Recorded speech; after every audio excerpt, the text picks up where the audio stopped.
Senhor nos ajude.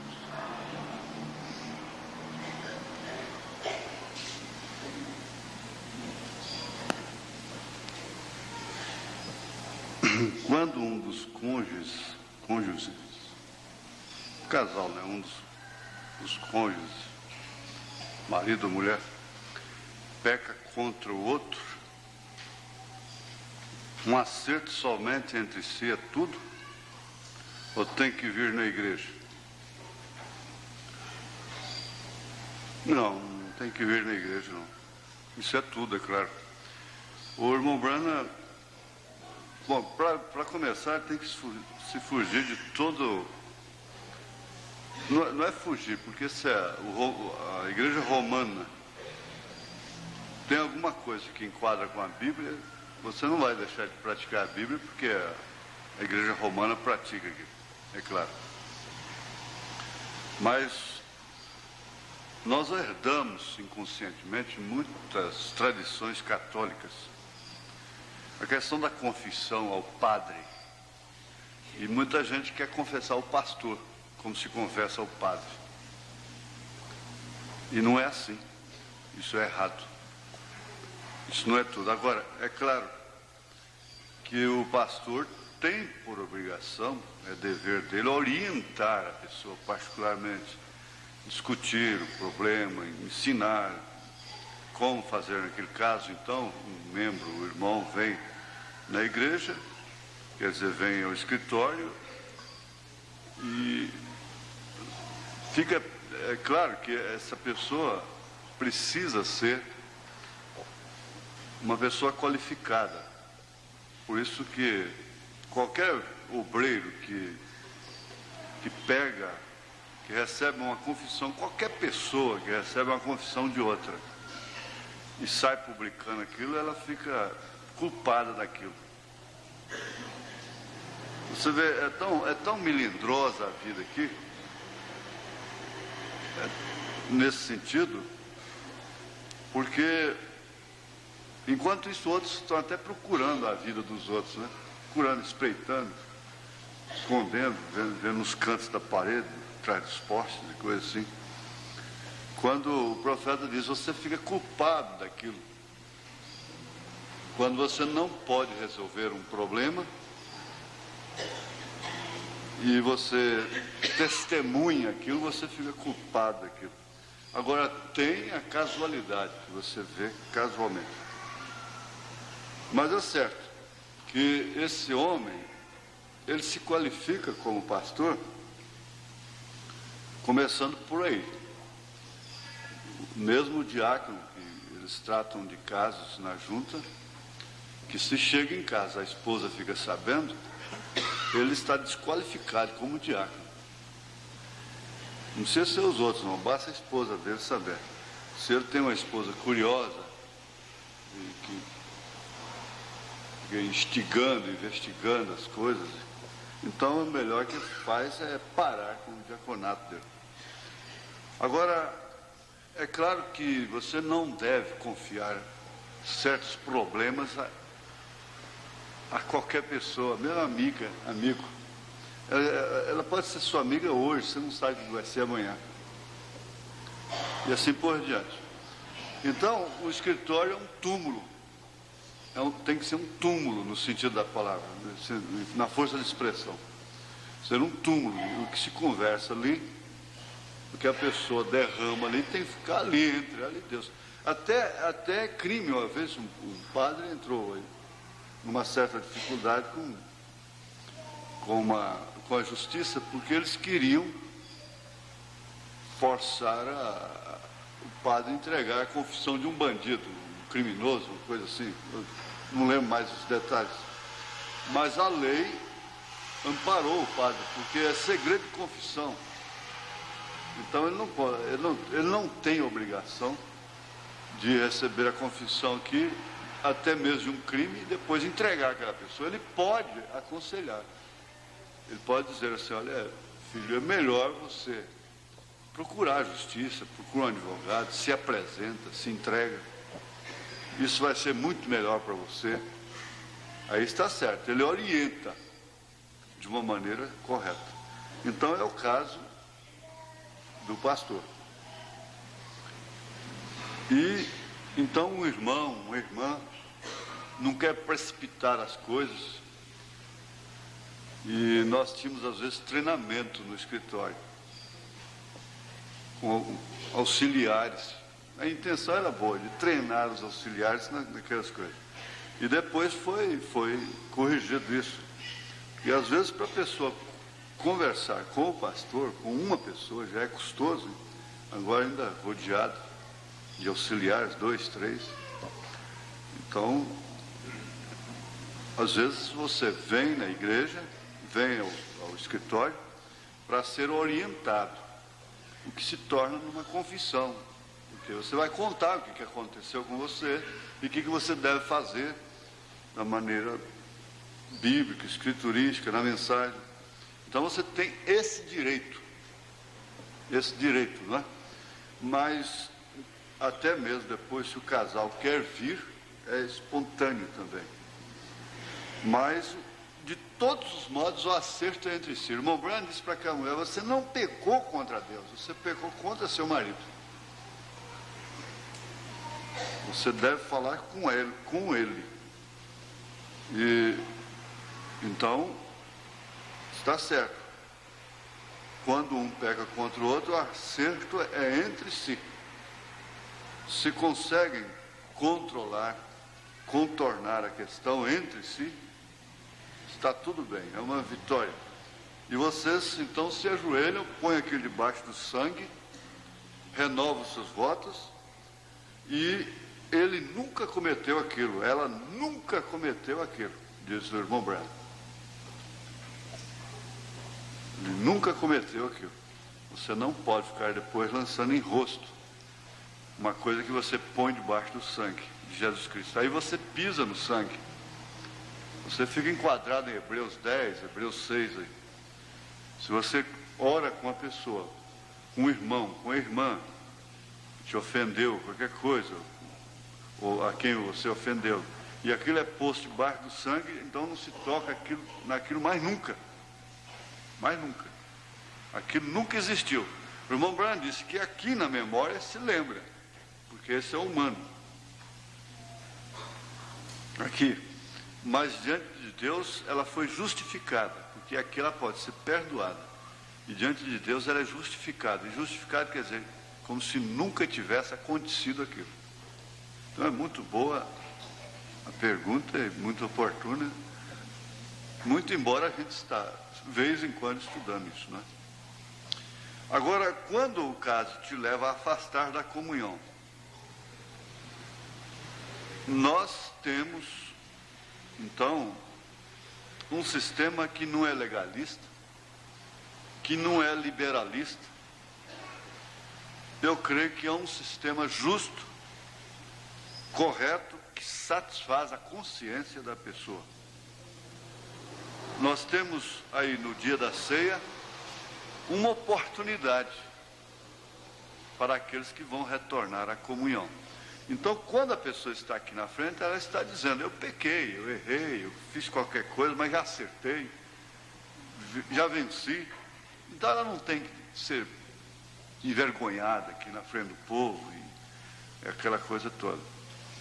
E nós oramos, a igreja ora, lembrando daquilo que o irmão Branham disse: se Deus tirar a mão de misericórdia de mim, eu entro por um caminho muito pior. De forma que essa oportunidade aqui, ela não pode ser também restrita somente ao dia da ceia.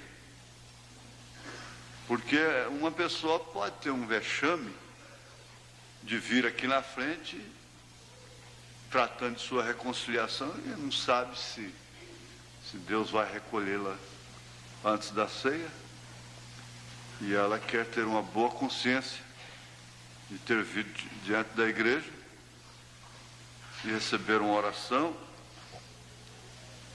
Isso quer dizer, não pode ficar somente, muito embora Deus vai julgá-la pelo propósito que ela tinha no coração. Ela está esperando a próxima ceia, mas se ela às vezes recebe um sinal de Deus que ela vai partir e quer, quem pode julgar, não? Isso tem que deixar essa observação, não é? Agora, esse sistema aqui é estabelecido para todos, porque na medida que nós medimos os outros, nós seremos medidos. Se nós envergonhamos as pessoas, descaramos as pessoas de público, então nós também devemos ser envergonhados. O diácono, o pastor, e qualquer irmão, qualquer irmã. Porque hoje você envergonha uma pessoa, desmascara ela, passa uma vergonha pública nela. Amanhã, quase certo que é você que está enfrentando aquilo. Isso no mundo todo isso acontece. Você vê hoje, às vezes, pastores mesmo, com aquela exigência, aquela crueldade com colegas, e amanhã eles estão aí precisando de misericórdia mais do que eles. Então, ao longo do tempo, dos anos, a gente vai vendo esses quadros, assistindo isso assim, frequentemente, de período em período, periodicamente, isso está acontecendo. Agora, pode ser feito só casamento no religioso? Não, aí não dá. Aí não é. Aliás, o irmão Branham, ele só fazia o casamento com a pessoa mostrando a ordem do juiz, que a ordem do juiz é a certidão de casamento na lei, não é para nós aqui. Então o juiz autorizava, quando se trata de casamento civil religioso, que nós não fazemos mais aqui, então vem a ordem do juiz para você casar, aquele casal, não é? Está certo. Mas nós não temos esse sistema aqui mais. Você se casa primeiro no cartório e no dia do casamento traz a certidão de casamento, ela é posta aqui na frente.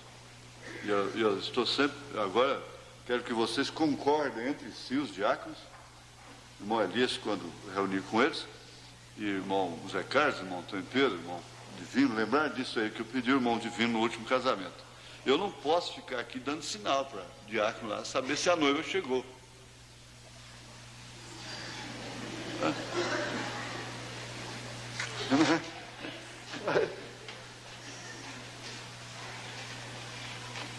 Então, eu tenho que ter um imediato, né? Esse diácono ali, ele é indispensável. Ali eu tenho um diácono ali. Se não foi, se ele ficar um mês parado, 2 meses, 3 meses, o ano todo parado lá, não tem problema. Deixa ele paradinho lá. Né? Ele entende até os sinais de olhos, né? É verdade. Então, cabe eu ter um imediato, um diácono, vir dar o sinal, né? Não precisa ficar de lá também, não, né? Então, vem comunicar com a gente. Já está tudo pronto, está na hora. Certo? Combinado? Está bem. Nós vamos ficar de pé, vamos ler a Bíblia.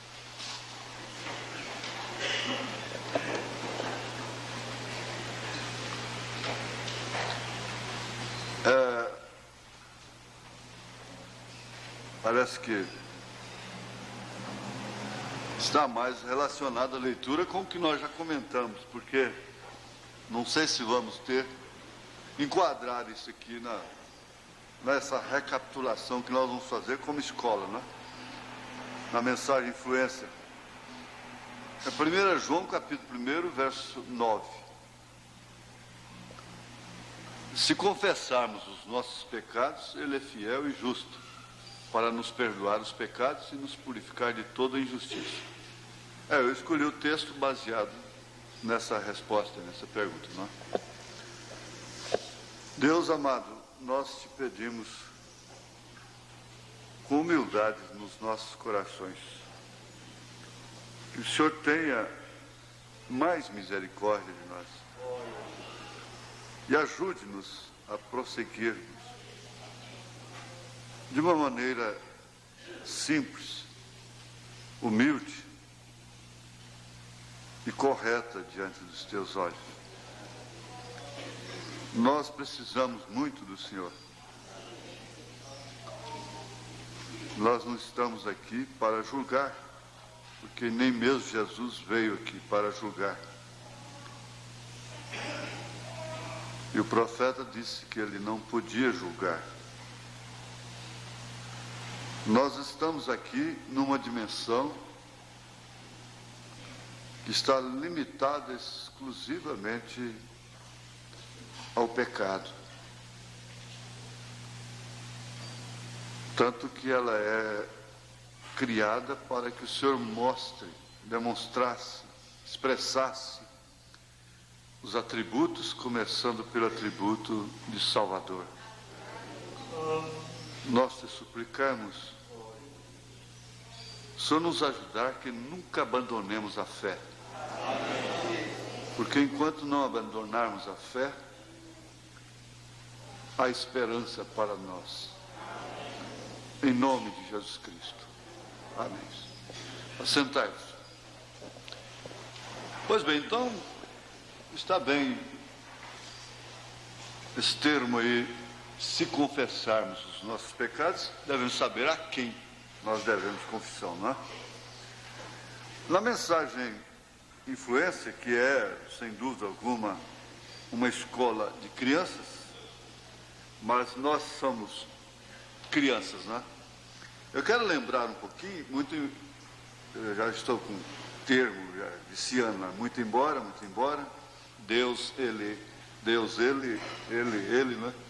Ele, né? E a gente vai ficando assim, né? E vai causando influência sobre os outros também, né? Ainda que nós já tenhamos estudado isso aqui, né?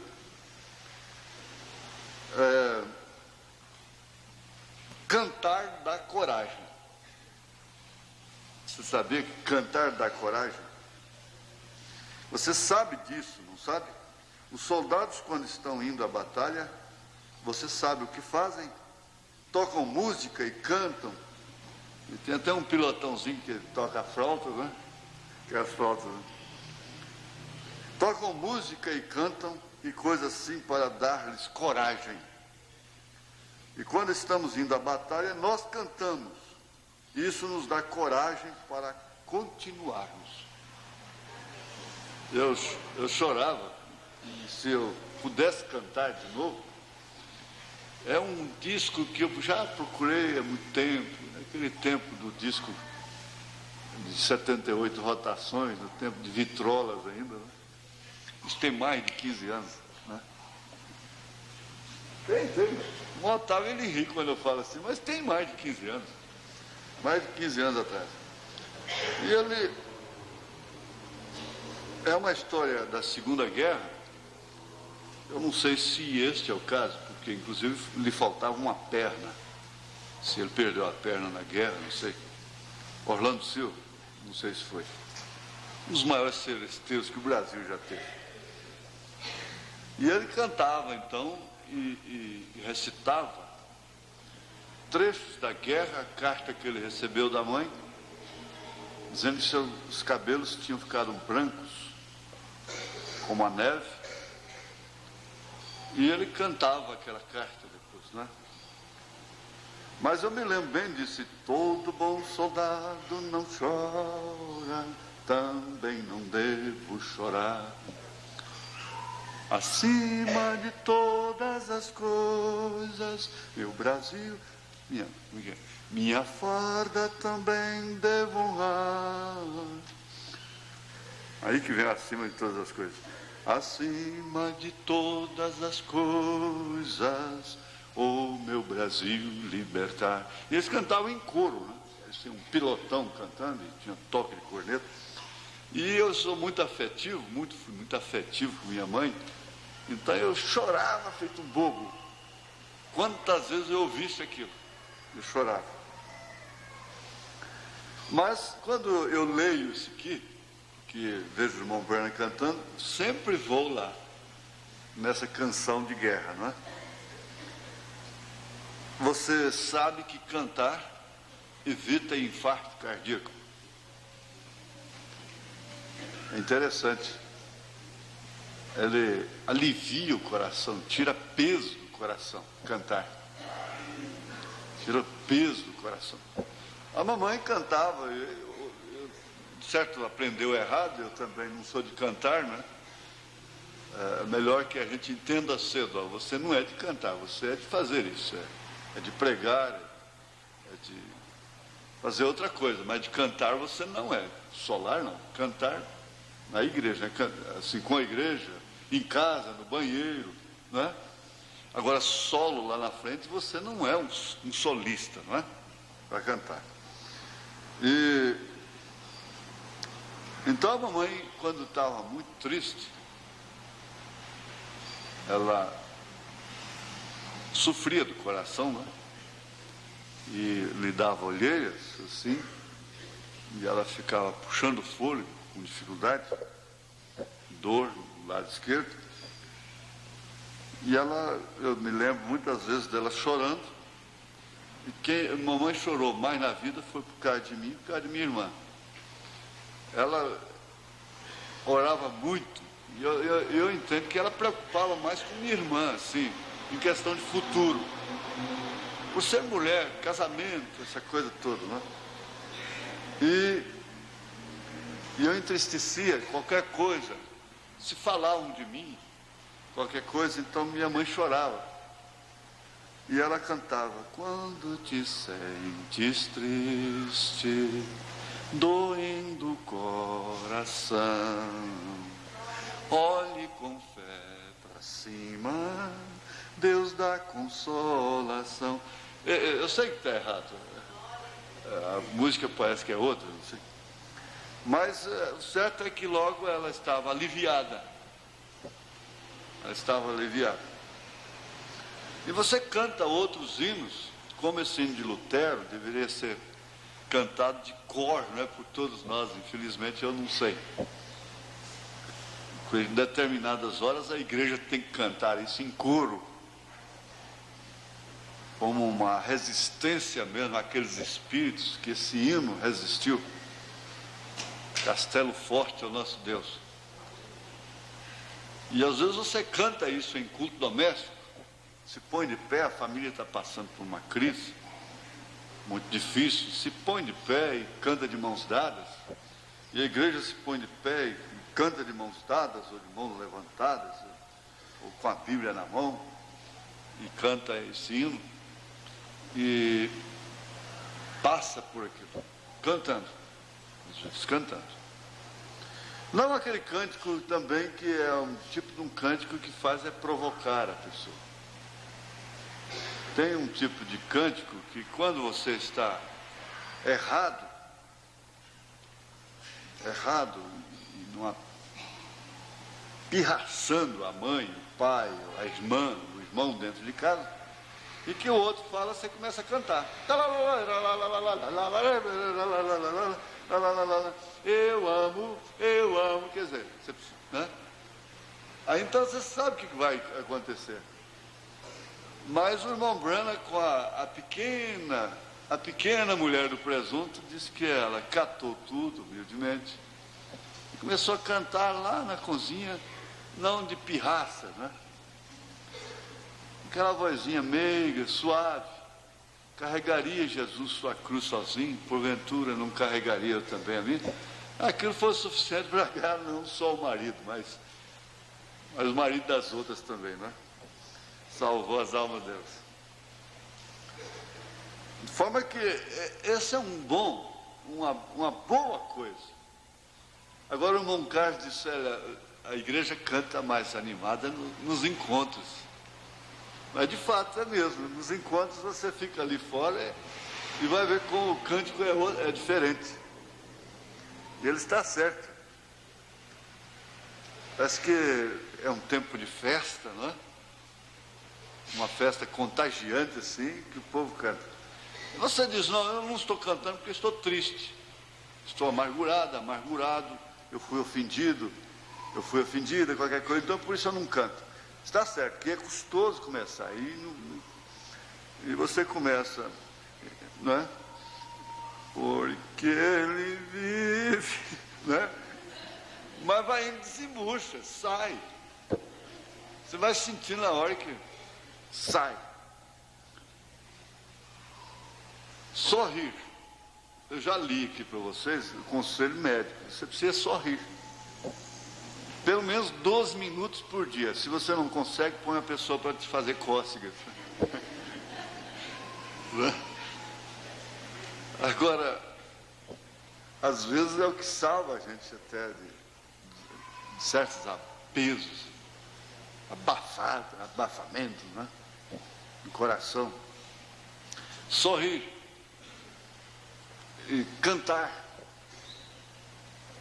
porque é justamente uma coisa ao contrário daquilo, é um antídoto, né? Do que está se vivendo na hora.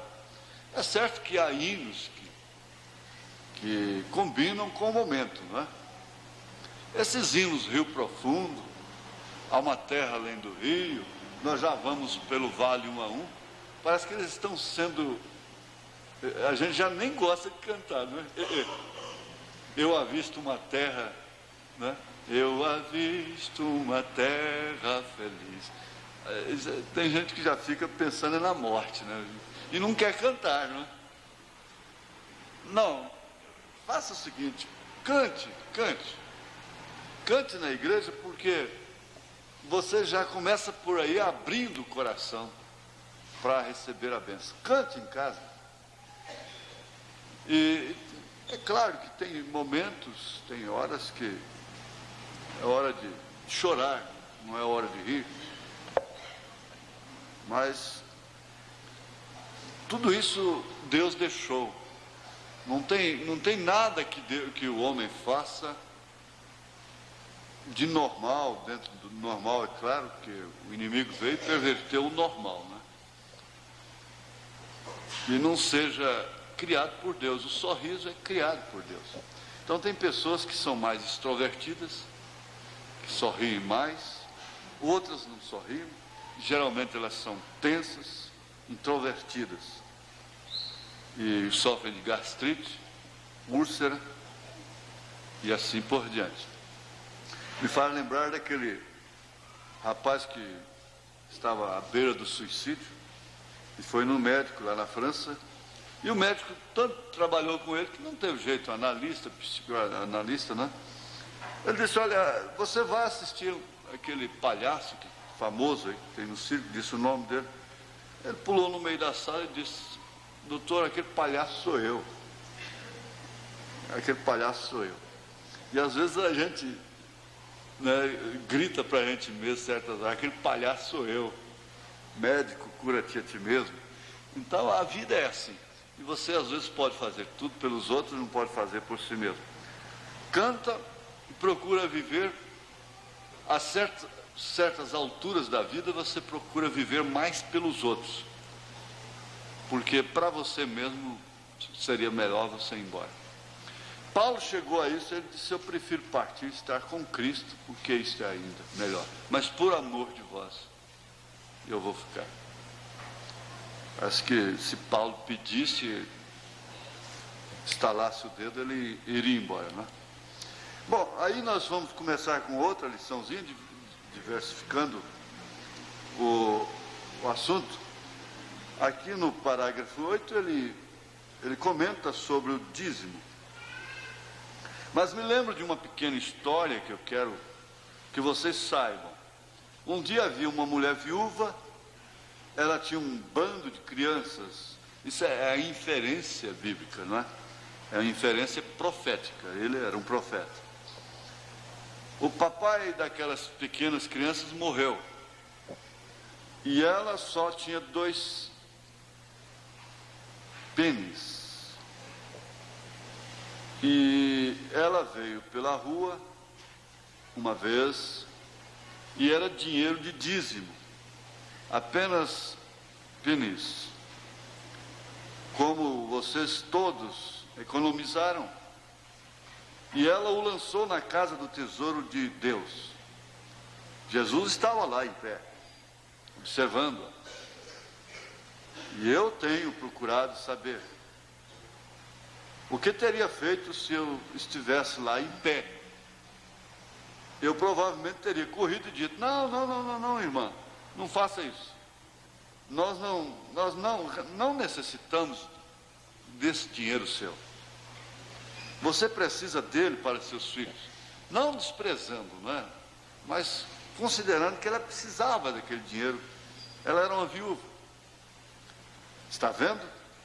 Agora, eu não a teria deixado fazer isso. O irmão Branham, certa feita, ele quis devolver o dízimo de uma viúva. E Deus falou com ele: não tire a bênção da minha serva. Mas Jesus a deixou fazer isso. Está vendo? Ele deixou que ela fizesse. Por quê? Ele sabe que é mais bem-aventurado dar que receber. Ele sabia o que ele faria por ela. Está vendo? Ele sabia. E ele chegou ao ponto de desafiar. Ele disse: eu duvido, eu desafio qualquer pessoa a entregar os seus dízimos e veja se Deus não a abençoa. Até mesmo independente de sua salvação, não é? Independentemente de sua salvação. E como nós temos comentado, uma das causas principais do progresso dos Estados Unidos é que eles foram criados assim, eles foram colonizados, dando ofertas e dízimos. E dizem que Ford, esse da Ford, virou uma multinacional famosa. O velho Ford chegou a dar 100% da sua renda como dízimos. Colgate, esse da Colgate chegou a dar 90%. Prosperou tanto. E a prosperidade, nesse caso aí, não lhes separaram, não é? De Deus, nesse sentido, pelo menos. Porque, conforme nós comentamos, domingo passado, se corre, o bicho pega, se fica, o bicho come. Se não prospera, é preguiçoso, é desordenado, com tal nem deveis comer. Se prospera, separa de Deus. A coisa fica difícil, né? Se ora demais, lê demais, começa a sair com novas doutrinas, com visões e coisas. Se não ora, se não lê, esfria na fé. Então se corre, o bicho pega, se fica, o bicho come. Essa questão dos dízimos, o dízimo traz prosperidade. E eles blasfemam muito contra os pastores. Eles dizem que é para engordar pastor e coisa e tal, e dar carro para pastor, e casa para pastor, e para mulher de pastor, e para filho de pastor. Então eles blasfemam muito sobre isso, não é? Mas eles esquecem do que dão para o diabo, do que dão para Satanás. Eu disse agora, cada brasileiro tem uma casa.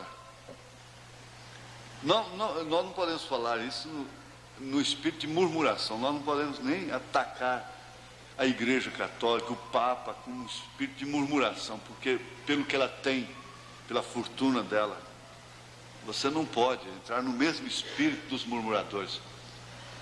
Outro dia uma irmã disse que deu vontade de quebrar tudo que tinha dentro de casa. Eu falei: irmã, ela sorriu, ela estava chorando, ela começou a rir. Eu falei: irmã, você vai deixar que o espírito do PT te pega? Porque é o espírito do PT que quebra o que ele tem, quebra os ônibus. Capaz essa semana, a partir de amanhã, vai ter quebra de ônibus. Devia quebrar os carros lá dos generais, dos ministros, não é?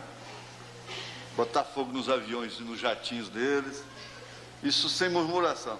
Mas eles quebram o próprio transporte do trabalhador. Isso mereceria a cadeia, não é? Então, mas vem aquela ira, e a televisão ensina muito disso. Elas quebram os espelhos, as penteadeiras, os lustres, os vidros de perfumes, pegam, jogam lá e vão na cozinha e vira a panela, o fogão de perna pro ar, esbagaça tudo. Tem espíritos que pegam pais de família, que quebra guarda-roupa, faz um monte lá, depois põe fogo, né? Que ele comprou com tanta dificuldade. Dá um espírito de quebra-quebra, pisa nos óculos, sapateia em cima. Eu falei, ela começou a rir, eu falei: isso aí te dá um espírito de PT, mano. Dá um espírito de PT, de quebra-quebra, né? Devia ser PQ, Partido dos Quebra-Quebras, né? PQQ. Mas é isso aí. Isso não leva ninguém a lugar nenhum. Depois, então, dá os dízimos para o diabo, para o fumo, para o álcool, para os remédios, para os espíritos de enfermidades. E eu sei que, na verdade, há muitas, só durante os anos eu ouço isso. Saudade do tempo que meu marido andava de bicicleta, que nós não tínhamos nada, tínhamos apenas um barraquinho. E ajudou e lutamos, depois que ele pegou carro, e telefone e tudo, agora ele já não tem outro, ele tem outras. E foi a prosperidade que fez isso. Agora ninguém deve ter medo disso. Você economiza o que puder, trabalhe dentro dos limites normais, não vai virar japonês também não. O japonês está como se saber parar de trabalhar, não é? E ganhe o que puder, economize o que puder, dá o que puder, mas tenha sempre cuidado para a arrogância não tomar conta de você, a petulância, o orgulho, o pecado é aquilo que te afasta da fé dos apóstolos e dos profetas. E não se considere grande porque você pode lavar os pés de uma irmãzinha humilde, pobrezinha, banguelinha, e você acha aquilo que é um ato de humildade. Eu sempre digo, olha, Deus tem meninas, e essas meninas são essas pessoas simples, humildes, pobres, iletradas, e até meio bobas, meio dementes. Essas pessoas que sustentam a fé de Jesus Cristo, tendo essas circunstâncias, elas são as meninas dos olhos de Deus. Eu considero assim. Uma vez eu disse isso para um companheiro lá em Brasília, a respeito de um irmão desordenado, que ia orar por um enfermo, por a irmã cuspia no rosto dela tudo, aqueles dentes podres na boca, cuspia na pessoa tudo. Mas as pessoas até não tinham muito escrúpulo, porque eram curadas. E ele tinha um hálito terrível, de longe. E esse irmão era muito escrupuloso, evitava, e disse que não tolerava aquele irmão. Disse, olha, cuidado, porque isso aí é a menina do olho de Deus. Hein? Cuidado. Você não vai deixar ele tomar conta da casa, tomar conta da igreja e fazer o que ele quer, não é? Claro. Mas a consideração, e às vezes a gente se sente pequenos perto deles. E tem hora que a gente tem inveja deles. Vocês não sabem muito o que é, como eu disse domingo passado, essas meninas, esses meninos, que hoje estão dando trabalho para os pais, incompreensão, então eles não sabem o que é fome, não sabem o que é ser órfão. Você tem seu pai, não sabe o que é ser uma filha sem pai, um filho sem pai. Você tem sua mãe, você não sabe o que é ser uma filha sem mãe, sem pai, ou sem a mãe em casa. A falta da mãe é uma coisa terrível. A falta do pai é uma coisa, como diz, a falta do chapéu no cabide da sala. E todo mundo acha de entrar, abusa. Não tem esse que não prevalece numa casa sem marido. A menos que a mãe seja muito rígida, ferraz mesmo, e que não tranque a porta, como eu conheci uma. Então ninguém vai abusar ali dentro de casa. Mas não tem esse lar que, faltando o cabeça, não tem um para aproveitar, abusar daquela família, daquelas crianças, daquelas moças, daqueles rapazes. É difícil. Acho que é uma casa que deveria ser olhada com mais temor, com mais respeito, justamente por faltar aquilo, não é? De forma que isso vai enquadrando na vida prática, e você vivendo na vivência, como o pastor Vanderlei, uma certa feita, falou com outro pastor, porque esse pastor estranhou um comportamento meu com ele. Eu não participei de determinada coisa, determinado acontecimento para aquele pastor. Depois ele comentou com o pastor Vanderlei. Parece que comentou, até não murmurando, de uma maneira assim, até boa, né? Aí o pastor Vanderlei disse para ele: olha, sabe o que faz isso? É a vivência. É a vivência. Mas quanto mais você vive, mais você aprende, mais você sabe que não sabe. Aliás, foi o que Sócrates disse: o que é que você sabe antes de morrer? Eu sei que eu não sei, não é? Mas aí nós vamos trazer para o parágrafo 10, que ele disse: bom, Jesus ama as criancinhas, ele ama. E havia um menininho, uma vez chamado Moisés, vamos falar dele apenas um pouquinho. E ele era um bom, você sabe o que o tornou, ajudou a torná-lo um menino bom? Ele teve uma boa mãe para criá-lo, teve uma boa mãe. Teve uma boa mãe. Mas boa mãe, o que seria uma boa mãe? Você sabe que Moisés acabou sendo criado pela própria mãe, né? Sob a tutela de Faraó, da filha de Faraó.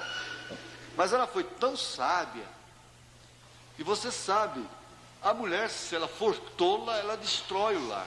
Ela não destrói o lar, não é prostituindo, virando uma bêbada, e sair por aí com uma vadia. Não é nesse sentido, porque isso nem pode se referir, nem se fala. Ela destrói o lar por falta de sabedoria do alto, não é porque ela não formou, não é doutora, não estudou sociologia, não é isso. Não se formou em pedagogia, não é isso também. Eunice, Lloyd, aquelas mulheres da Bíblia não se formaram em pedagogia para tratar com crianças, não. E elas foram, no entanto, professoras, maestras. Elas foram modelos para as mães. A mãe ensina detalhes íntimos e coisas assim. Você vê quando uma moça hoje, ela está trabalhando, uma senhora vai agachar para tratar com a criancinha à vista dos outros, ela põe a mão assim, aqui, mesmo sem o vestido ser decotado, mas você entende? Você sabe o que foi aquilo? Aquilo foi a mãe que ensinou. Foi a mãe que ensinou ela a agachar assim, por a mão, e conversar com uma pessoa, uma família no carro. Vocês estão despedindo, uma família, irmão, irmã, mesmo irmãos na carne, coisa e tal. E ela vai agachar assim para dar tchauzinho. Ela automaticamente ela põe a mão aqui. Sabe o que é isso? Isso vem do berço. Isso vem do berço. Chama-se educação de berço. A maneira de se assentar. E você vê a pessoa comendo com a boca fechada, não mastigando, assim, conversando, e sorrindo e mostrando tudo lá dentro, tá, né? É uma descontração, na verdade. Mas a educação do berço é que ensina a pessoa a botar a mão assim, né? Eu não gosto de contar as coisas, eu não posso contar as coisas para fazer vocês rirem. Não é para isso. Mas às vezes há coisas que fazem rir e que caem na ilustração certa. Na ilustração certa. Nós temos o exagero de palitar os dentes assim, não é? Com a mão aqui. Bom, isso já é exagero. Você pode palitar os dentes com a boca fechada. Você vê. Não é? A escola pega todas essas coisas. Escola é escola, né? Pega coisa lá do berço, né? E é a mamãe que ensina isso, o papai ensina isso. Não comer com aquela opressão de ética. A ética oprime, né? Os americanos comiam com faca, o frango com faca e garfo. Hoje eles lambem os dedos, diz o irmão Branham. Quebrar aquela opressão. Porque a ética social é uma opressão maligna, até nas vestes. É uma opressão maligna. Ela oprime as pessoas. Mas tudo tem um centro, né? Eu gostei sempre, eu Eu entro num restaurante que não sei como que eu uso das coisas, e eu observo os outros fazerem primeiro. Eu fico ali dando uma né? E coisa e tal, e no aeroporto, e coisa e tal, e parece que, né? A gente aprende assim, para não dar goianada, né? Você então, olhando, isso causa muitas influências. Dizem que o português veio comer no Brasil com o cunhado dele. Quando chegou em casa, a irmã dele gostou da comida, e demais. Eu só não gostei daquele negocinho que a gente come depois, assim, ó, com a mão. Eu comi só 10, eu não dei conta de comer mais. É um palito, né? Então, é aquele exagero, aquela coisa, né, de comer escondidinho, né? Tem que comer escondido. E nessa graça, eu posso falar assim, se tem algum irmão português, mas eles lá criticam do brasileiro, né? Dizem que lá eles criticam do brasileiro, principalmente no fator de economia, né? Mas ele teve uma boa mãe. A mãe é que faz o berço. Tem aquele pensamento, escutai, esse pensamento profundo. As mãos que embalam o berço são as mãos que regem o mundo, que dirigem o mundo. E quando você conversa e vê o tratamento que as pessoas dedicam às outras, o comportamento social da pessoa nas horas difíceis, você vai ver logo, essa menina teve uma educação. A mãe dela deu uma boa educação para ela. Então aquele desafio, sua mãe não te deu educação, não? Por que não fala seu pai, né? Escuta, imbecil, sua mãe não te deu educação, não? Mas a mãe, sem dúvida, se a mulher contentasse com sua posição, com o seu lugar, e aperfeiçoasse na sua posição, o mundo estaria completamente diferente. Completamente, porque de todas as formas ela está regendo o mundo. É a mulher que rege. Salomão não disse a mulher, o homem sábio edifica a casa. Quem edifica a casa é a mulher sábia. E como já disse, a mulher que tem sabedoria do alto, buscada aqui nesse conselho de Tiago, capítulo 1. Meus irmãos, tende grande gozo quando cairdes em várias tentações, sabendo que a prova da vossa fé obra a paciência. Tenha, porém, a paciência a sua obra perfeita, para que sejais perfeitos e completos, sem faltar em coisa alguma. Se algum de vós tem falta de sabedoria, peça a Deus, que a todos dá liberalmente. Eu não disse, vai para a escola, isso é outra coisa, ele está falando de outra sabedoria. Peça a Deus, que a todos dá liberalmente, e o não lança em rosto, e ser-lhe dada. Peça, porém, com fé, não duvidando, porque o que duvida é semelhante à onda do mar, que é levada pelo vento e lançada de uma para outra parte. E não pense o homem, ou tal pessoa, ou tal mulher, que receberá do Senhor alguma coisa. É pela sabedoria do alto. Senhor, me dá, Salomão pediu sabedoria. Me dá sabedoria para entrar e sair, para me sair dessa situação. Isso ele é esperto. Está certo, ele tem a esperteza dada por Deus para sair de uma encruzilhada, de um aperto, para ele dar uma jacosada até, né? Foi Deus que lhe deu essa sabedoria. E se Deus dá uma chance, você às vezes diz assim, olha, se você conseguir se escapar, eu não te mato. E quantas vezes, às vezes, até um frango, uma galinha, uma franga, escapava. Ela não morria daquela vez, porque ela conseguiu escapar da mão da gente já. Aí a outra, de bobeira, ficou lá, aquela saiu. Escapou-se, né?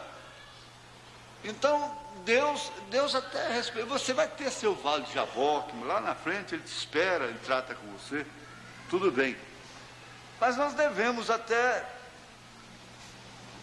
Tinha aquelas senhoras brancas, É claro, senhoras naquele tempo só eram brancas, né?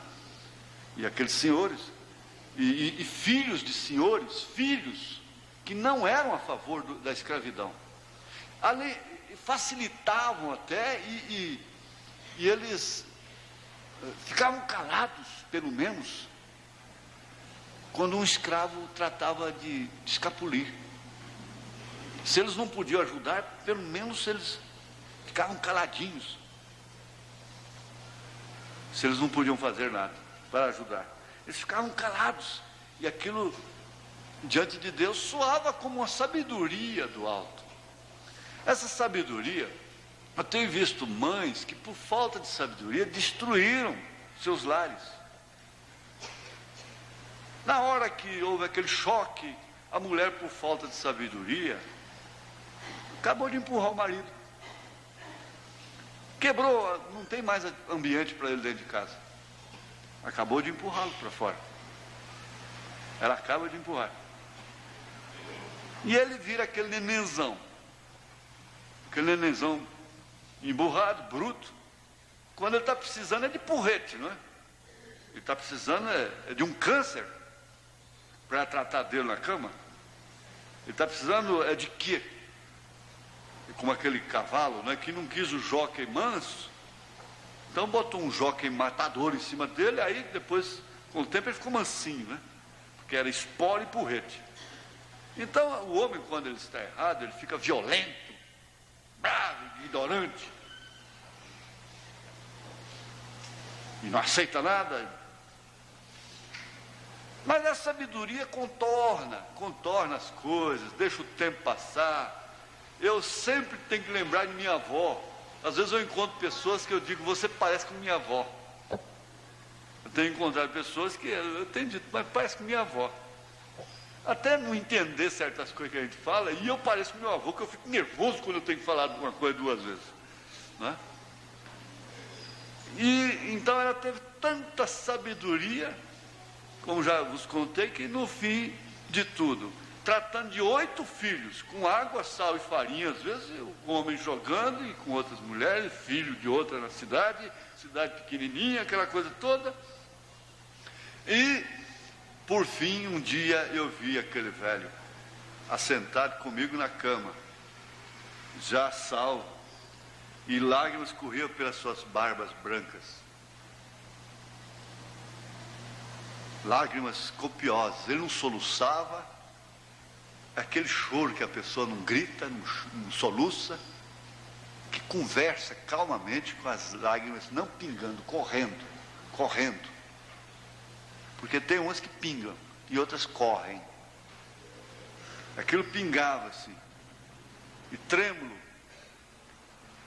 ficamos sem sua avó. Mas o que aconteceu é que a avó ainda levantou e sepultou o velho, o marido. E dentro de seu bom espírito, que é, porque a pessoa tem um bom espírito, a pessoa, o cristão, tem um bom espírito. E aquele bom espírito criava uma atmosfera tão grande de segurança para a filha que era viúva, as filhas que eram viúvas, que a irmã da irmã Anita também foi viúva, uma viúva corajosa, trabalhadeira, não é? E aquela atmosfera de segurança, de apoio moral que a mãe dá para a filha, apoio, exemplo, modelo, aguentando aquilo, suportando aquilo. E a filha chega, às vezes hoje a filha moderna, e chega e diz: mãe, a senhora não tem que suportar isso, meu pai. Filha, você não sabe o que você está falando. Amanhã você vai ter sua casa, seu lar, seus filhos, e você vai entender. Por outro lado, você sabe, Deus jogou isso sobre ela. É a maior missão que existe na terra, é ser mãe. É a mais importante que existe. E o profeta disse: ele teve uma boa mãe para criar. Isso enche o coração, isso enche a alma, enche o espírito, porque sua mãe está sempre com você. Ela morre, vai embora, e você está sempre vendo o dedinho dela. Meu filho, minha filha, eu não te falei, eu não te ensinei. Não é assim. Uma toalha que cai no banheiro, você pensa em deixar lá, lembra da mãe, depois de velho. Depois de velho, lembra da mãe. A mãe, o sabonete caiu. Ah, vou deixar isso aí, depois, quem vem depois pega. Mas lembra da mãe depois de velho. O que uma mãe dá, ladrão não rouba. Ninguém toma.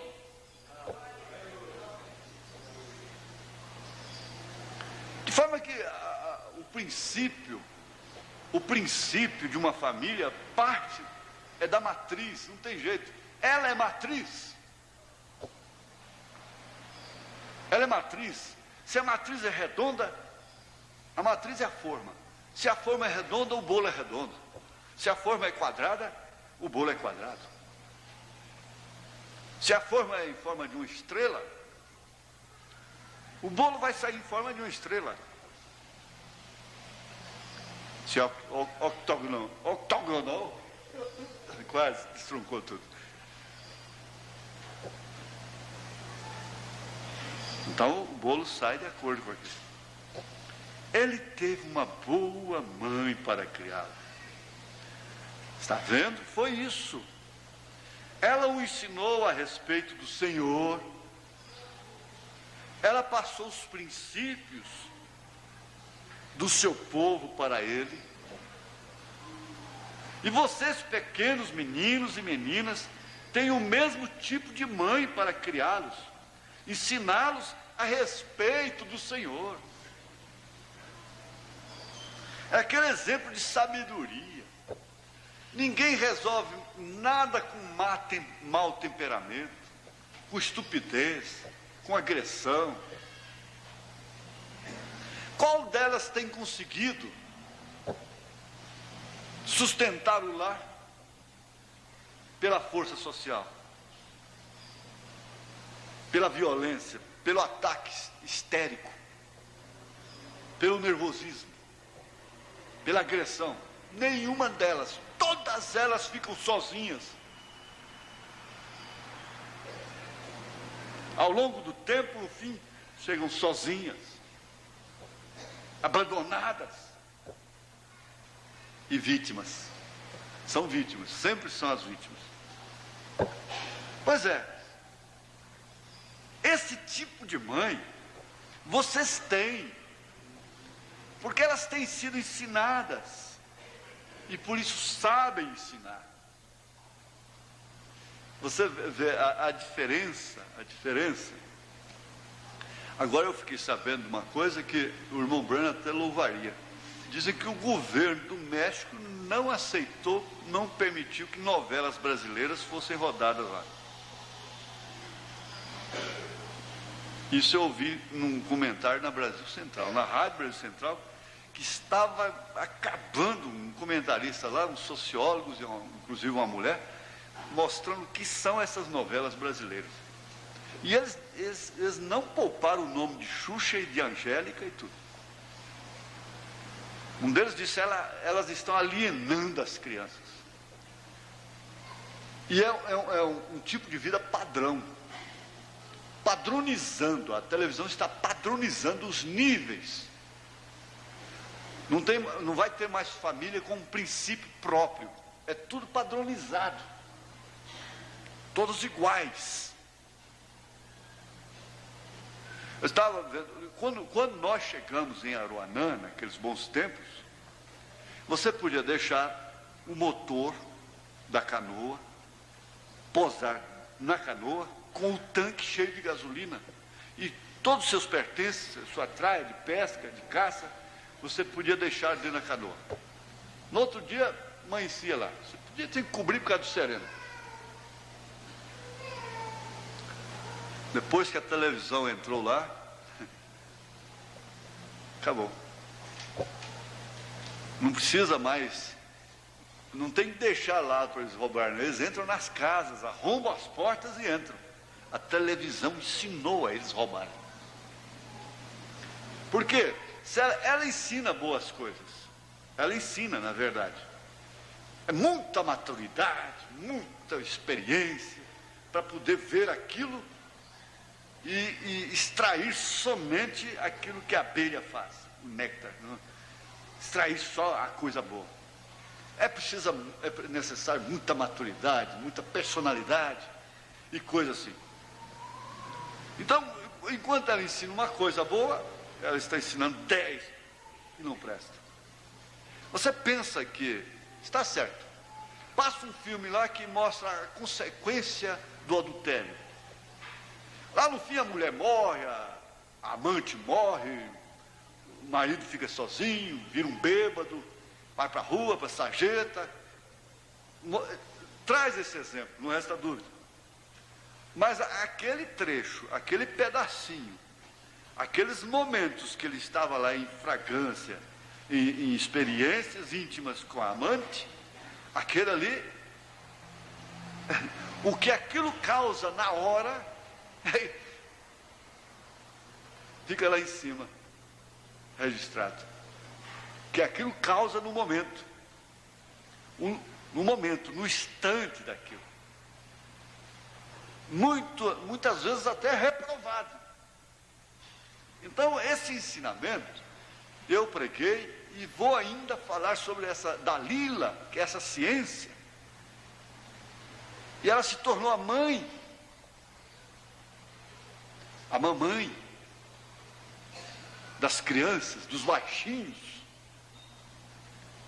dos gatinhos, das gatinhas, que já estão vestidinhas, conforme elas mesmas, nas miniaturas, aquelas sainhas curtinhas, igual muitas irmãs estão vestindo suas filhinhas já também, mostrando a calcinha, e aquela sainha, mini sainha, aquela coisa toda, é a forma.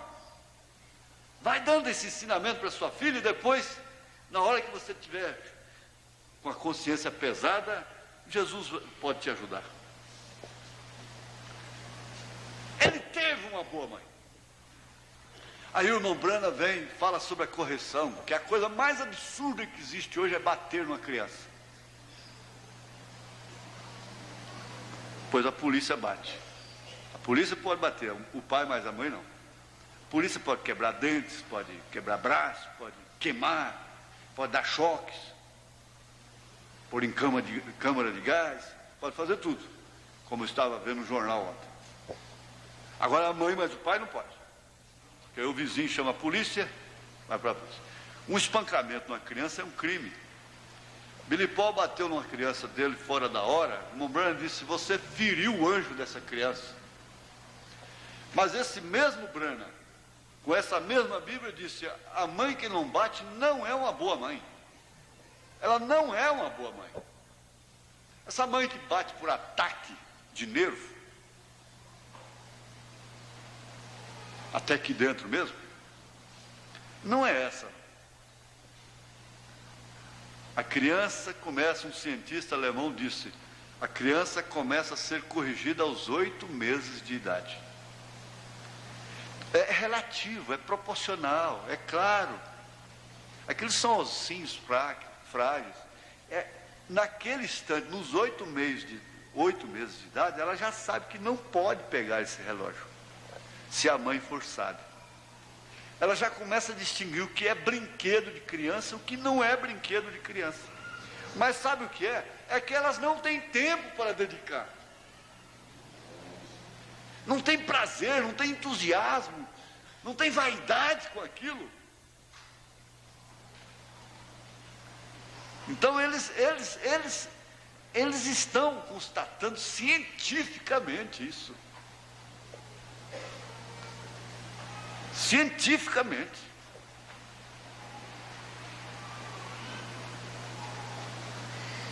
Porque tudo que a mãe, a maneira que a mãe comporta na hora da injustiça que ela está sofrendo, ela está transmitindo aquilo para suas filhas, para os seus filhos. E normalmente eles ficam mais agarrados às mães. Normalmente eles ficam mais afetuosos com as mães. mais amorosos, ficam ao lado delas. Quando eles crescem, ficam adultos que podem entender as coisas. Porque desde criança já distingue. O subconsciente de uma criança é tão lúcido quanto a de uma pessoa adulta. Pelo contrário, ele é mais aguçado.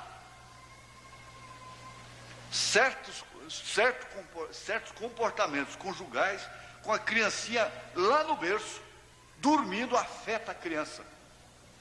São leis. A discussão perante uma criança que nasceu ontem afeta o seu sistema psíquico.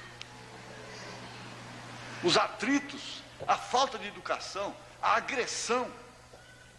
Por que uma mulher se sente no direito de agredir um homem com palavras? Por que um homem se sente no direito de agredir uma mulher com palavras descaridosas? Um filho agredir uma mãe com palavras descaridosas. Uma filha trata a mãe como se ela que fosse a mãe. Uma mãe autoritária. Mãe, isso, mãe, cala, mãe faz, mãe traz. Se ela vai aprender inglês, tudo é please, please, please, please, por favor, por favor, por favor. Mas português não tem nada de please.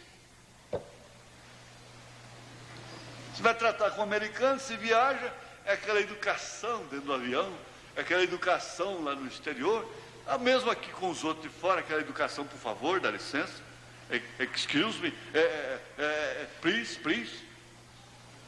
Com a mãe, mãe, traz aqui, leva lá. Só não fez isso, só não lavou, só não fez. É a mamãe mais rígida que tem. Ou as mamães, né? São as filhas austeras, determinadas.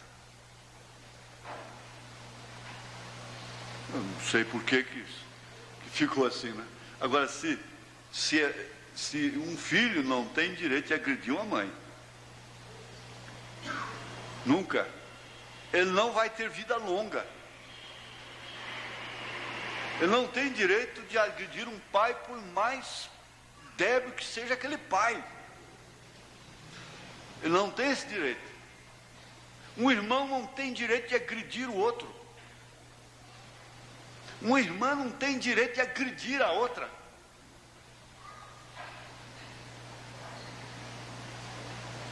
E se pelo menos, como diz o irmão Branham, nós somos, parece que 8, eram 8? 8 ou 6, não sei. 8 Branhams. E nós rolamos no chão, e quando nós levantamos, somos os mesmos Branhams. Eu já contei isso aqui, eu tenho 2 irmãos da Anitta, onde tem muita gente, muitos irmãos, acontece de um ficar de mal com o outro muito tempo. E eles ficavam de mal 2 anos. E não comia na mesa junto e nada. Um dia eu lembro disso como se fosse hoje. Isso é até o nome da pessoa. Pegou um na esquina lá, o outro que era de mal. O cara, o estranho que pegou era bem mais forte, né? Ia bater. Aí esse primo meu, que era de mal com seu irmão que ia apanhar do outro, entrou e os dois deram um corno no camarada. Entrou e brigou por ele e mostrou que era irmão dele. Depois xingou um ou outro, virou as costas, um saiu para o lado, outro para o outro.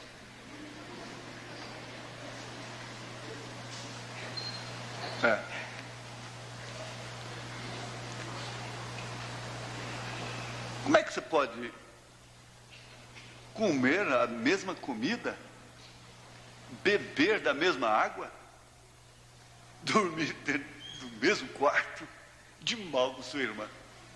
Deve ser uma atmosfera terrível, né? A atmosfera que diminui a vida, envelhece antes do tempo. E assim por diante. Mas a mãe, a grande mãe, a mamãe, e é o que você está sendo hoje, né? A mamãe, você está com essa chance na era mais custosa que existe, que precisa mais de sabedoria do alto. é a era mais custosa para a mãe. Eu não sei se dá para entrar no outro tópico. Aí emenda aqui com o ensino religioso. Vai para o 23, né? Que ele diz que alguém lhe ajudou quando você deu o seu primeiro passo. E quem te ajuda é como disse um rapaz quando seu pai morreu. Ele disse, tudo que eu sou na vida hoje, essa é a outra parte, né? Que é do pai, do homem. Como o irmão Brand diz aqui mesmo, que sua mãe lhe dá o ensino, ela forma o berço, e o seu pai ensina você a ser um homem de negócio, do trabalho, não é?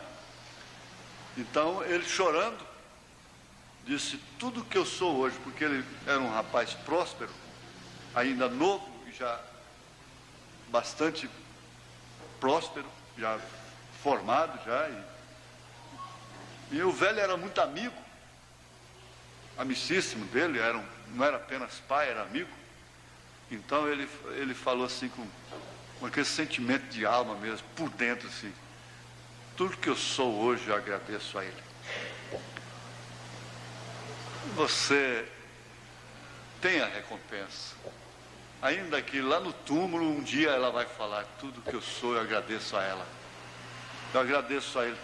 Você sabe que tem pessoas que agradecem, uma pessoa entra na vida de uma família e desde que se casa ali, coisa e tal, aquela família muda, se torna uma bênção, muda e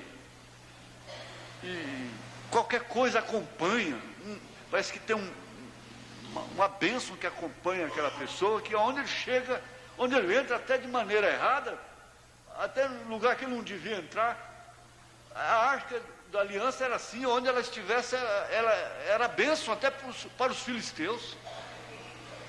Era. E aí, enquanto Israel não consertava a coisa e tal, para ela virar uma maldição lá, da hemorróide e pintar os 7 por lá. E por que eles queriam a arca? E você se torna uma bênção. Uma bênção.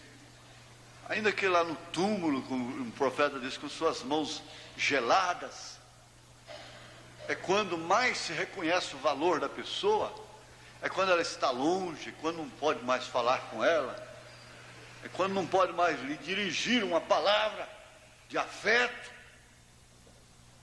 de consideração, é quando não pode lhe dar uma rosa mais, não é? Então enche o seu caixão de flores. Põe coroas de flores, porque não lhe deu uma rosa enquanto estava viva, né? Mas, quando deitado lá ainda, às vezes o pai foi até o ignorante, não teve felicidade de conhecer nem o Evangelho, mas em determinado instante o filho fala, isso aí me deu saudade do meu velho pai. Meu pai me deixou essa lição. Ai, que saudade do velho, que saudade da velha,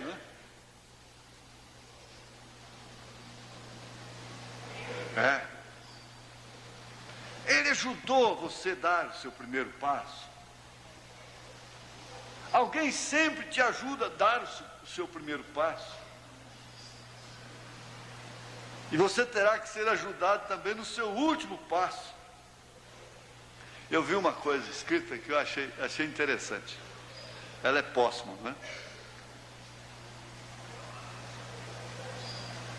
Quando eu nasci, eu chorei.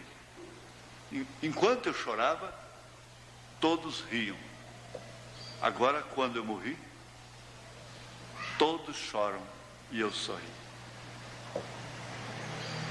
Parece que até é de crente, né? É um cemitério. Eu vim numa vidraçaria, naturalmente, para levar para o cemitério. Tá? A fotografia dela. Eu achei que tão bonita, achei que interessante.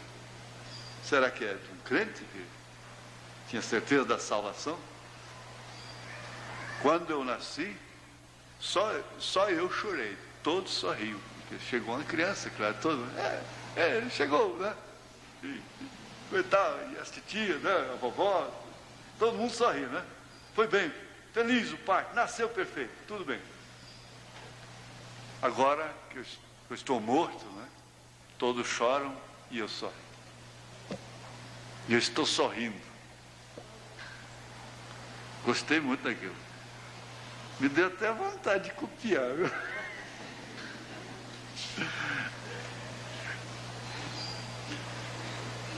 É isso mesmo, quero que você se lembre disso. O seu primeiro passo é sempre acompanhado por alguém. É sempre acompanhado.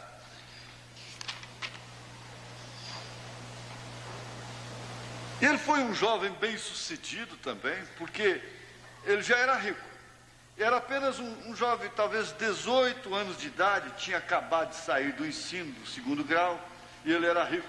Agora você está vendo, ele teve o tipo certo de professor para ensiná-lo a andar certo. Ele teve o tipo certo de professor.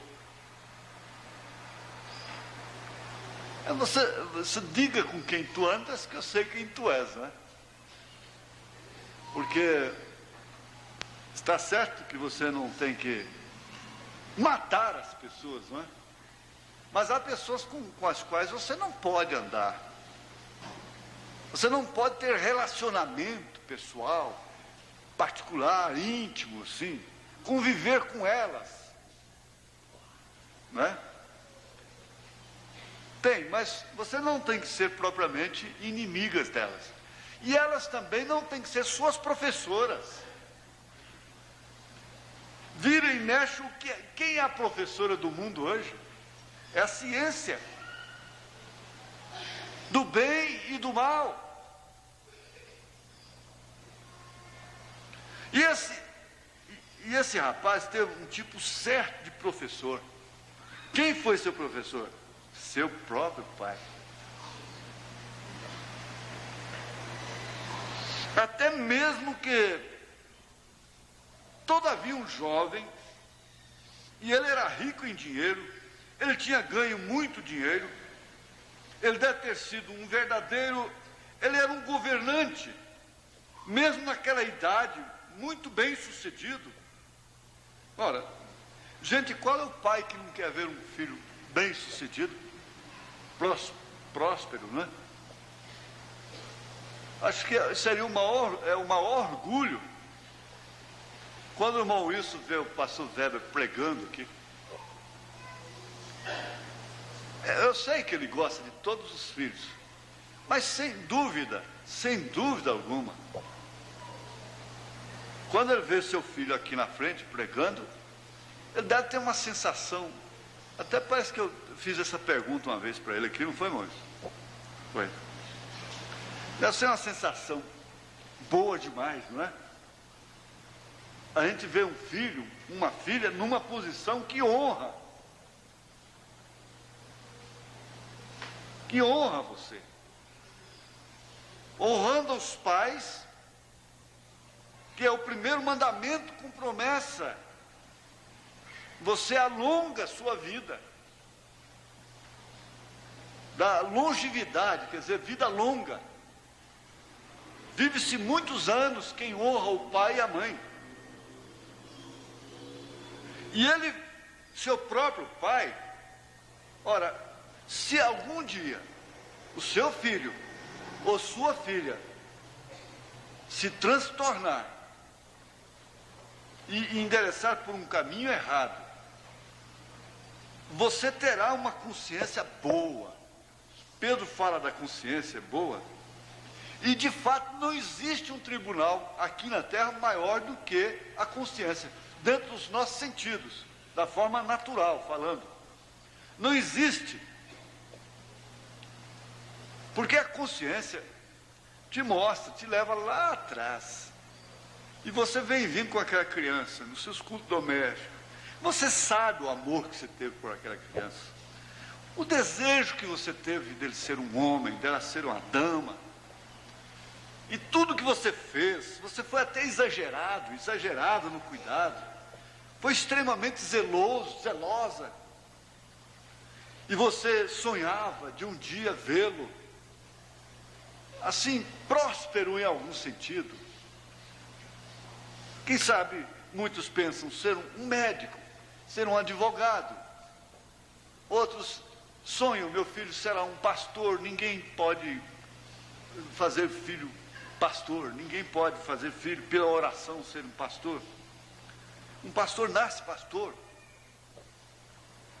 Mas você vê aquele homem, ainda que ele não fosse um grande homem, um político, que um cristão revelado hoje até não desejaria grandes coisas para um filho, não é? Mas se aquele homem idôneo, que tivesse a sua infância normal, suas falhas e tudo, mas que no fim você pudesse vê-lo também arcando com as suas responsabilidades. Ora, lá no Oriente, existe o sistema da adoção. Hoje, nós entendemos que a adoção é assim, você criar um filho que não é seu, mas não é assim propriamente. No termo bíblico, não. O próprio Senhor Jesus Cristo recebeu a adoção do Pai, lá no Monte da Transfiguração. Isso porque ele cuidou dos negócios do Pai. Quando os seus pais terrenos, José e Maria, mandaram um recado para ele lá no templo, ele disse, olha, me importa tratar dos negócios de meu pai. Aos 12 anos de idade, ele estava preocupado com os negócios do seu pai. E por isso ele recebeu a adoção. E o irmão Branham mostra que escolhia-se o tutor, o mestre, para aquele menino. Então ele vinha e dizia, olha, ele interessa pelos seus negócios. Ele é responsável. Ele é, de fato, uma pessoa jovem, não é? Mas, desde então, o pai o vestia de branco e fazia uma adoção pública. E aí, então, aquele filho podia assinar pelo pai, daquela hora em diante, daquele momento em diante. Que ele mostrava interesse. Mas, os pais são advertidos nesse sentido, que eles cuidavam. Quem pode escolher a professora de uma criança hoje? Que professora que temos? Quem pode escolher o professor de uma criança hoje? Que professor que nós temos? Então você forma um antídoto. Você tem um berço. Se eu fosse a presidência da República, eu ia dizer, eu ia assinar um decreto e ia fazer, eu queria ser ditador, eu não queria congresso não, é ditador, ou então rei, não é? Dizer, faça isso e acabou. A educação da criança, até a sua parte primária, é completamente dos pais. Aí então eu ia botar a cadeia, a televisão em cadeia, todos os dias. Tinha uma escola de primário em casa, na televisão. O profeta disse, ela poderia ser uma bênção. Então ia ter uma escola primária em casa. Primária. Em casa. A própria mãe acompanhando. O governo dava os livros, os cadernos e dava tudo. E a própria mãe acompanhando as aulas.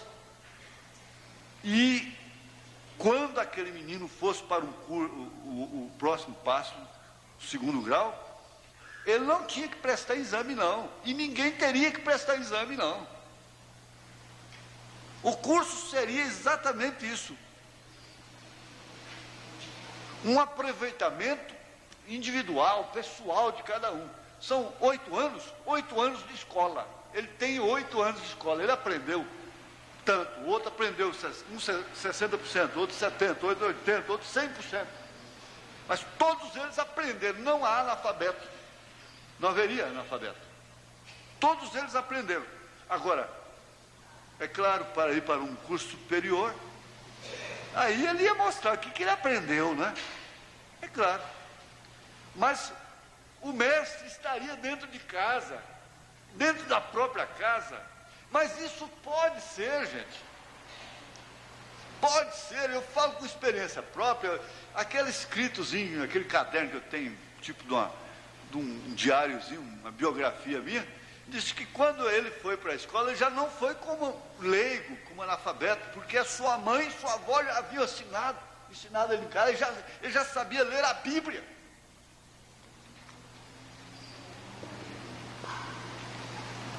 Esse pré não é necessário. O pré, pelo menos o pré deveria ser a mãe. Pelo menos o pré. Mas tem que, ela tem muito o que fazer lá fora. Então já tem que ir para o pré logo, de chupetinha na boca. Não é certo? Já maculando. Ninguém pode consertar o mundo, não adianta. Ele deve ter sido um verdadeiro. Ele era um governante, mesmo naquela idade, muito bem sucedido, está vendo? E agora ele teve um professor que eu tinha ensinado, ensinou-lhe o certo, como deveria fazer. Ele teve a instrução dele. E então outro professor, este jovem teve, que depende de como você é criado. Como você é criado. Mas este jovem teve um ensino religioso em sua casa. Gente, ó, tem muito, olha, tem o 32, 37, 51, 76, 88, 115, tudo sobre esse tema. Não vai dar, vamos ficar de pé. Já passei 10 minutos. Senhor Deus, melhor professor do que o profeta não existe. Melhor professor do que o Espírito Santo não existe. Melhor professor do que uma mãe não existe. Melhor professor do que um pai não existe. E assim nós compreendemos que o ensinamento é de grande valor. O ensinamento é comparado com uma chuva, que sem ela haverá fome, morte, seca. O ensinamento é chuva, dá frutos, dá sementes para a próxima safra. E é isso que está acontecendo aqui. É isso que está acontecendo aqui, Senhor. Com essas crianças, com essas mães, com esses pais. Nós te pedimos perdão dos nossos pecados. E agora que esta chuva de ensinamento possa produzir também aquela saúde, aquele descanso, aquela paz no coração, que sem a qual nós vamos morrer antes do tempo. Em nome de Jesus Cristo, acompanha cada um dos teus filhos e dá-nos um resto de dia abençoado, como também o encontro que inicia quarta-feira de manhã, com o culto de abertura à noite. A viagem de cada irmão, nós colocamos diante do Senhor, em nome de Jesus Cristo. O Senhor vos acompanhe. Amém.